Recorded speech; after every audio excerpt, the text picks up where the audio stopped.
اسلام وہ بہترین ضابطہ حیات ہے جس میں اللہ سبحانہ و تعالیٰ نے اس کائنات کے اندر بسنے والے جتنے انسان ہیں اور ان انسانوں کے جتنے مسائل ہیں، مصائب ہیں، امراض ہیں، پریشانیاں ہیں، دکھ ہیں، درد ہیں، غم ہیں، رنج ہیں، سب کا علاج بتلایا ہے، حل بتلایا ہے۔ ضرورت اس امر کی ہے کہ ہم اسلام سے اپنی پریشانیوں کا علاج کرتے، مگر افسوس ہم نے اسلام کو محض مسجد اور مدرسے کی چار دیواری تک محدود کر دیا، اور یہی سبب ہے آج ہم پوری دنیا میں سب سے زیادہ ذلیل ہو رہے ہیں۔ پوری دنیا میں اس قرآن پہ ریسرچ ہو رہی ہے، وہ لوگ اس سے ریسرچ کر رہے ہیں اور ہم لوگ اس پہ جھگڑے کر رہے ہیں، اور اس قرآن کا فیصلہ ہے ہر انسان کو وہی ملے گا جس کی وہ کوشش کرے گا۔ میرے محترم بھائیوں، نبی صلی اللہ علیہ وآلہ وسلم جو زندگی لے کے آئے، گوروں نے اس کے اوپر ریسرچ کی اور انہوں نے بتایا کہ جو معاف کرے گا، اللہ کے نبی صلی اللہ علیہ وسلم نے فرمایا معاف کرو، معاف کرو، معاف کرو۔ گوروں نے ریسرچ کی معاف کرنے سے ہوتا کیا ہے؟ انہوں نے بتایا کہ جو بندہ معاف کرتا ہے وہ حقیقت میں اپنا فائدہ کر رہا ہوتا ہے، جو معاف کر رہا ہوتا ہے وہ حقیقت میں، اور ہم یہ سمجھتے رہے کہ میں دوسرے کا بھلا کر رہا ہوں۔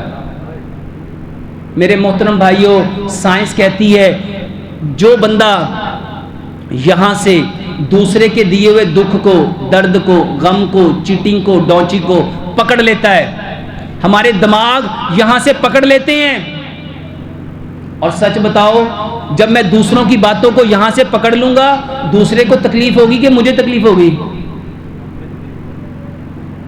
اور اگر میں یہاں سے چھوڑ دوں گا، میرے محترم بھائیوں، معاف کرنے کا مطلب تھا اپنے یہاں سے ساری چیزوں کو چھوڑ دینا، اور یورپ نے اس کے اوپر ریسرچ کر کے فارگیونیس تھراپی علاج بنا دیا۔ انہوں نے نبی صلی اللہ علیہ وآلہ وسلم کے سونے کے طریقے کے اوپر ریسرچ کی اور لوگوں کو بتایا جو بچنا چاہتا ہے ہارٹ اٹیک سے، جو بچنا چاہتا ہے فالج سے، جو بچنا چاہتا ہے کہ اس کے دل کے پٹھے کمزور نہ ہو، وہ ہمیشہ اپنے رائٹ ہینڈ کو اپنی رائٹ چیک پہ رکھ کے سوئے۔ جو بندہ نبی صلی اللہ علیہ وآلہ وسلم کے طریقے کے مطابق سوئے گا، اس کا دل اوپر آ جائے گا اور اس کے دل کے اوپر کوئی پریشر بوجھ نہیں آئے گا۔ اور جو بندہ لیفٹ سائڈ پہ سوئے گا تو اس کا سارے جسم کا بوجھ کس کے اوپر آئے گا؟ اس کے دل کے اوپر آئے گا۔ اور آج عموماً رات کو آپ نے سنا بندہ سویا تھا، صبح اٹھا ہی، وجہ یہ ہے کہ اس نے نبی صلی اللہ علیہ وآلہ وسلم کے طریقے کو چھوڑ دیا۔ نبی صلی اللہ علیہ وآلہ وسلم نے حضرت علی رضی اللہ تعالیٰ عنہ کی آنکھیں خراب ہوئیں تو آپ نے اپنا سلائیوا، اپنا لعاب دہن اس کی آنکھوں میں لگایا، ان کی آنکھیں ٹھیک ہو گئیں۔ اور یورپ نے ریسرچ کی اور آج باقاعدہ سلائیوا تھراپی ایک علاج بن گیا۔ سچ بتاؤ میرے محترم بھائیوں، بتانے والے محمد رسول اللہ صلی اللہ علیہ وآلہ وسلم، اور آج عمل کرنے والے کون؟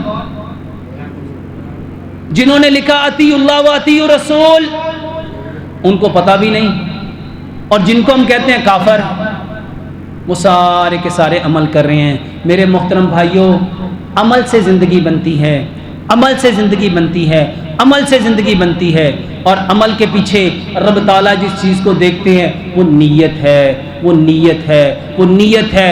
بہت سارے اعمال بہت بڑے ہو سکتے ہیں مگر نیت کی خرابی کی وجہ سے اللہ کے ہاں ان کی کوئی ایک ذرے کے برابر بھی حیثیت نہیں ہے۔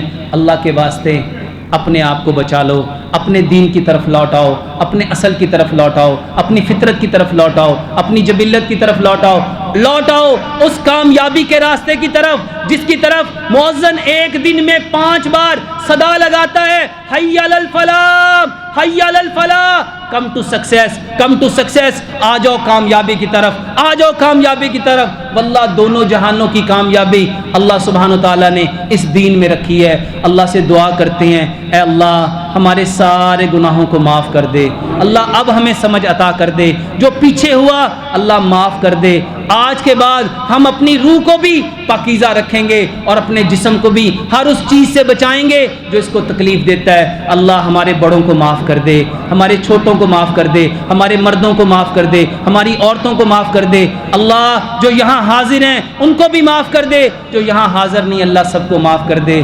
سبحان ربک رب العزت عما یصفون وسلام علی المرسلین والحمد للہ رب العالمین۔